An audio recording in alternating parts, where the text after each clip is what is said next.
사무엘상 7장에서 9장 말씀. 7장. 기럇 여아림 사람들은 그대로 행했다. 그들이 와서 하나님의 궤를 받아 산 위에 있는 아비나답의 집으로 옮겼다. 거기서 아비나답의 아들 엘리야사를 구별하여 세우고 하나님의 궤를 책임지게 했다. 궤가 기럇 여아람에 정착하고 20년이라는 긴 세월이 흘렀다. 온 이스라엘의 하나님을 경외하는 마음이 널리 퍼져나갔다. 그 후에 사무엘이 이스라엘 백성에게 말했다. 여러분이 진심으로 하나님께 돌아오려거든 집을 깨끗이 정리하십시오. 이방 신들과 다산의 여신들을 없애고 하나님께 기초를 단단히 두고 오직 그분만 섬기십시오. 그러면 그분께서 여러분을 블레셋의 압제에서 구원하실 것입니다. 그들은 그대로 행했다. 바알과 아스다롯 신상을 없애고 오직 하나님만 바라보며 그분만을 섬겼다. 그 후에 삼무엘이 말했다. 모든 사람을 미스바로 모이게 하십시오. 내가 여러분을 위해 기도하겠습니다. 그래서 모든 사람이 미스바에 모였다. 그들은 정결하게 하는 의식으로 우물에서 물을 길어다가 하나님 앞에 부어드렸다. 그리고 하루 종일 금식하며 우리가 하나님께 죄를 지었습니다 하고 기도했다. 이렇게 사무엘은 그곳 미스바에서 거룩한 전쟁에 대비해 이스라엘 백성을 준비시켰다. 이스라엘이 미스바에 모였다는 소식이 블레셋 사람에게 전해지자 블레셋 지도자들이 그들을 치려고 나왔다. 이스라엘은 그 소식을 듣고 두려워했다. 블레셋 사람이 다시 행동을 개시했기 때문이다. 그들은 사무엘에게 간청했다. 온 힘을 다해 기도해 주십시오. 마음을 놓아서는 안 됩니다. 하나님, 우리 하나님께서 블레셋 사람의 압제에서 우리를 구원하시도록 기도해 주십시오. 사무엘은 아직 젖을되지 않은 어린 양 한 마리를 가져다가 하나님께 온전한 번제물로 바치고 이스라엘을 위해 하나님께 간절히 기도했다. 그러자 하나님께서 응답하셨다. 사무엘이 제사를 드리고 있을 때 블레셋 사람이 이스라엘과 싸우려고 가까이 다가왔다. 바로 그때 하나님께서 천둥을 내리치시니 블레셋 머리 위로 천둥 소리가 크게 울렸다. 그들이 겁에 질려 허둥지둥 도망쳤다. 대혼란이었다. 이스라엘은 미스바에서 쏟아져 나와 블레셋 사람을 추격하여 백갈 너머에 있는 지점에 이를 때까지 그들을 닥치는 대로 죽였다. 사무엘은 돌 하나를 가져다가 미스바와 센 사이에 곧게 세웠다. 그는 하나님께서 이곳에서 우리를 도우셨다는 표시다라고 하면서 그 돌의 이름을 에베네셀이라고 했다. 호되게 당한 블레셋 사람이 다시는 경계를 넘어오지 않았다. 사무엘이 살아있는 동안에 하나님께서 블레셋을 엄히 다루셨다. 이스라엘은 전에 블레셋 사람이 빼앗아간 성읍 곧 에그론에서 가드까지 모든 성읍을 되찾았다. 그 주변 지역들도 블레셋의 지배에서 해방시켰다. 이스라엘과 아모리 사람 사이에도 평화가 임했다. 사무엘은 살아있는 동안 이스라엘의 든든한 지도력을 발휘했다. 그는 해마다 베델에서 길갈과 미스바로 순회하며 이스라엘을 돌아보았다. 그러나 항상 자기 거처인 라마로 돌아와 그곳에서 이스라엘을 다스렸다. 그는 거기서 하나님께 제단을 쌓았다. 8장. 사무엘이 나이가 많이 들자 자기 아들들을 이스라엘의 사사로 세웠다. 맏아들의 이름은 누엘이고 둘째의 이름은 아비야였다. 그들은 직무를 맡아 브엘세바에서 일했다. 그러나 사무엘의 아들들은 그와 같지 않았다. 자기 욕심을 채우려고 뇌물을 받았고 재판에서 부정을 일삼았다. 그들에게 진절머리가 난 이스라엘의 모든 장로가 라마로 가서 사무엘에게 따졌다. 그들은 이런 주장을 내세웠다. 보십시오. 당신은 이제 늙었고 당신의 아들들은 당신을 따르지 않고 있습니다. 우리가 원하는 바는 이것입니다. 다른 모든 나라처럼 우리에게도 우리를 다스릴 왕을 세워주십시오. 사무엘은 우리를 다스릴 왕을 주십시오. 라는 그들의 요구를 듣고 마음이 상했다. 얼마나 괘씸한 생각인가. 사무엘은 하나님께 기도했다. 하나님께서 사무엘에게 대답하셨다. 그들이 요구하는 것을 들어주어라. 그들은 지금 너를 버린 것이 아니라 그들의 왕인 나를 버렸다. 내가 그들을 이집트에서 이끌어낸 날부터 오늘까지 그들은 늘 이런 식으로 행동하며 나를 버리고 다른 신들을 쫓았다. 이제 내게도 똑같이 하는 것이니 그들 뜻대로 하게 두어라. 다만 그들이 당하게 될 일들을 경고해 주어라. 왕이 다스리는 방식과 그들이 왕에게 당하게 될 일들을 말해 주어라. 그래서 사무엘은 그들에게 말했다. 왕을 달라고 요청하는 백성에게 하나님의 경고를 전했다. 여러분이 말하는 왕이 다스리는 방식은 이렇습니다. 그는 여러분의 아들들을 데려가 전차병과 기병, 복병 등의 군사로 삼고 대대와 중대로 편성할 것입니다. 어떤 이들에게는 왕의 농장에서 강제 노역을 시켜 밭을 갈고 추수하게 하고 어떤 이들에게는 전쟁 무기나 왕의 호사스러운 전차를 만들게 할 것입니다.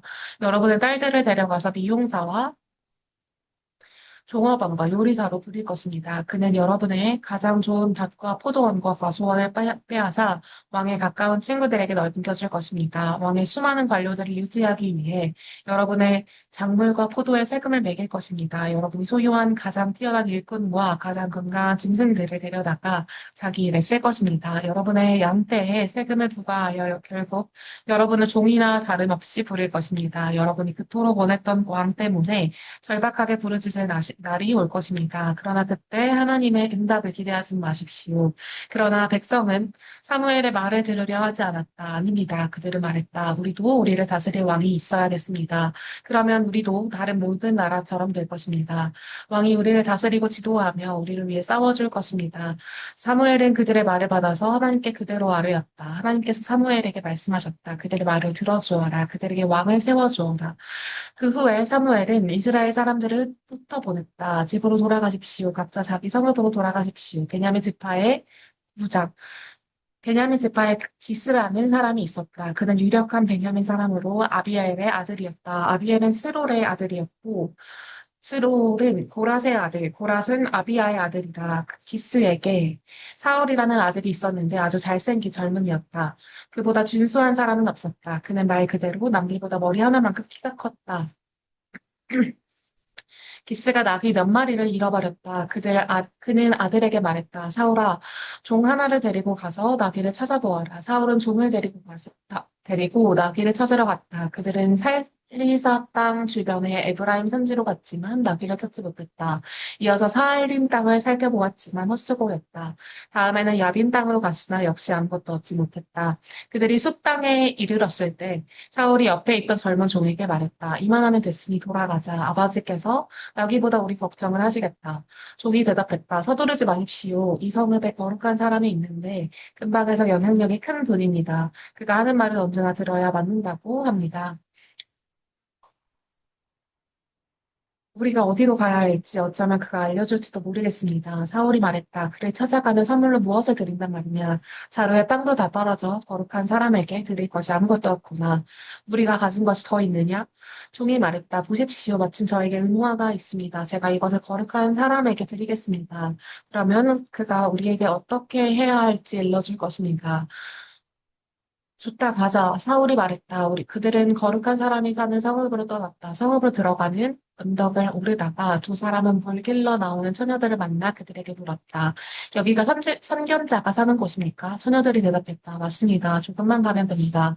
서두르세요. 백성이 신당에 제사를 준비해 놓아서 오늘 그분이 오셨습니다. 곧바로 성읍으로 들어가면 그분이 신당으로 축사하러 올라가시기 전에 만날 수 있을 것입니다. 백성은 그분이 도착하시기 전에는 먹지 않습니다. 그분은 재물을 축복하셔야 모두가 먹을 수 있습니다. 그러니 어서 가세요. 틀림없이 만날 수 있을 것입니다. 그들이 계속 올라가 성읍으로 들어가니 거기에 사무엘이 있었다. 그는 산당으로 가느라 곧장 그들 쪽으로 오고 있었다. 그 전날 하나님께서는 사무엘에게 이렇게 말씀하셨다. 내일 이맘때 내가 베냐민 땅에서 한 사람을 보내 너를 만나게 할 것이다.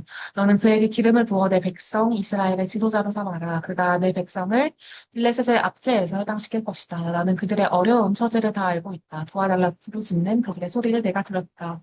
사무엘이 사울을 보는 순간 하나님께서 말씀하셨다. 이 사람이 내가 네게 말한 바로 그다. 이 사람이 내 백성을 다스릴 것이다. 사울이 길가에서 사무엘에게 다가가 말했다. 실례지만 선견자가 어디 사는지 아시는지? 사무엘이 대답했다. 내가 바로 선견자입니다. 산당으로 가서 나와 함께 식사하십시다. 그대가 물어보려는 것은 내일 아침에 다 말하겠습니다. 그러고 나서 당신들을 보내드리겠습니다. 그대가 지난 사흘 동안 찾아다닌 나귀들은 이미 찾았으니 걱정하지 마십시오. 지금 이 순간에 이스라엘의 장래가 그대 손안에 있습니다. 사울이 대답했다. 저는 이스라엘에서 가장 작은 지파인 베냐민 사람이며 그 지파 중에서도 가장 보잘것없는 가문 출신입니다. 어찌하여 제게 이렇게 말씀하십니까? 사무엘은 사울과 그의 종을 데리고 산당에 식당으로 들어가 그들의 상석에 앉혔다. 그곳에 모인 손님이 30명 정도 되었다. 사무엘이 요리사에게 지시했다. 내가 자네에게 보관해두라고 했던 가장 좋은 고기를 가져오게. 요리사가 고기를 가져와 사울 앞에 성대히 차려놓으며 말했다. 이 음식은 바로 당신을 위해 따로 준비해 두었던 것입니다. 드십시오. 오늘 여러 손님들을 대접하고자 특별히 준비했습니다. 사울은 사무엘과 함께 음식을 들었다. 그로서는 잊지 못할 날이었다. 그 후에 그들은 신란에서 성읍으로 내려왔다. 시원한 산들바람이 부는 사무엘의 집 옥상에 사무엘의 잠자리가 마련되어 있었다. 그들은 동틀 무렵에 일어났다. 사무엘이 옥상에 있는 사울을 불렀다. 일어나시지요. 내가 배구하겠습니다. 사울이 일어나자 두 사람은 곧 길을 나섰다. 성읍 경계에 이르렀을 때 사무엘이 사울에게 말했다. 종에게 앞서 가라고 하십시오. 그리고 잠시 나와 함께 계시지요. 그대에게 전할 하나님의 말씀이 있습니다. 아멘.